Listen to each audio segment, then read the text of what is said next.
हमारा पर्स हमेशा खाली रहता है। कई बार हम स्वयं अनुभव करते हैं कि हजारों रुपए आ रहे हैं, बहुत सारा पैसा घर में आ रहा है, लेकिन बचता नहीं।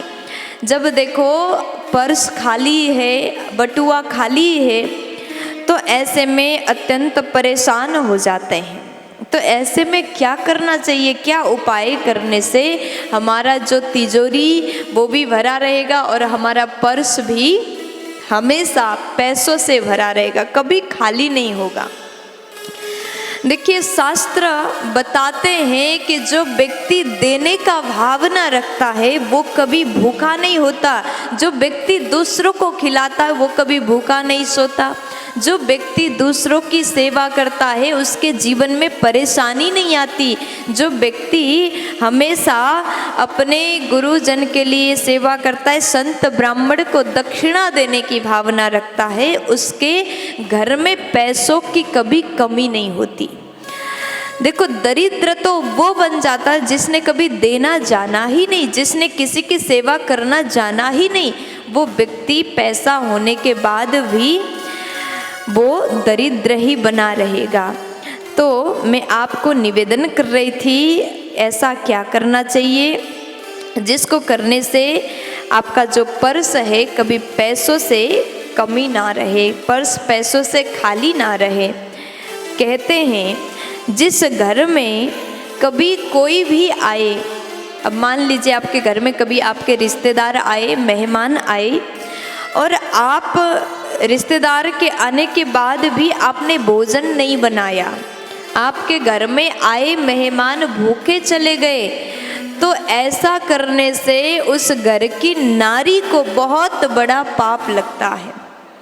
अब माताओं का आदत होता है, अब आप बुरा ना मानिएगा, मैं बोल देती हूँ, क्या करते हैं, अगर अपने माई के पक्ष से कोई आ जाए, भाई आए, अपने माई के पक्ष से कोई भी आ जाए, तो आधी रात के उठ करके भी भोजन बन जाता है। और जो ससुराल पक्ष से अगर कोई आए, दिन में भी आए, तो फिर मुंह बन जाता है ना। हाँ, तो कोई भी अगर घर में आए तो याद रखिए, कभी भी भूखे खाली पेट बिना भोजन कराए जाने ना दें। आपके घर में आए मेहमान भूखे सो गए तो क्या मतलब, ऐसे जीवन तो बेकार है जो दूसरों को खिला ना सके। आपके घर में आए मेहमान, आपके घर में आए रिश्तेदार अगर भूखे गए या फिर भूखे सो गए, तो ऐसी नारी से अन्नपूर्णा माँ रूठ जाती है। तो कोशिश करिए आपके घर के रसोई में इतना भोजन बनाएं, जो भी आए उसके लिए तुरंत भोजन बनाएं। अगर आप ऐसा करते हैं तो माता अन्नपूर्णा आपसे प्रसन्न हो जाती हैं, आपको आशीर्वाद देती हैं। अगर आप दूसरों को खिलाते हैं तो आपके घर में कभी कोई कमी नहीं रहेगी और आपका पर्स भी पैसों से भरा रहेगा।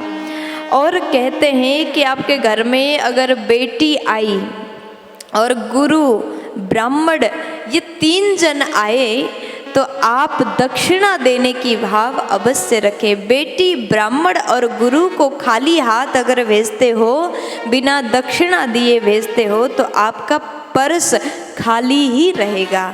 आप चाहते हैं पर्स पैसों से भरा रहे तो दक्षिणा देने की भाव रहे। और दूसरी बात निवेदन करती हूँ कि अगर आप चाहते हैं हमारा पर्स पैसों से भरा रहे, तो आपको क्या करना है कि घर में भगवान को स्नान करा करके वो चरणामृत संपूर्ण सदस्य बड़े प्रेम से भगवान के चरणामृत ग्रहण करें। ऐसा करने से आपके घर में कभी किसी भी प्रकार की कमी नहीं होगी। आपका जो पर्स है पैसों से भरा ही रहेगा। प्यार से बोल दीजिए ना, राधे राधे।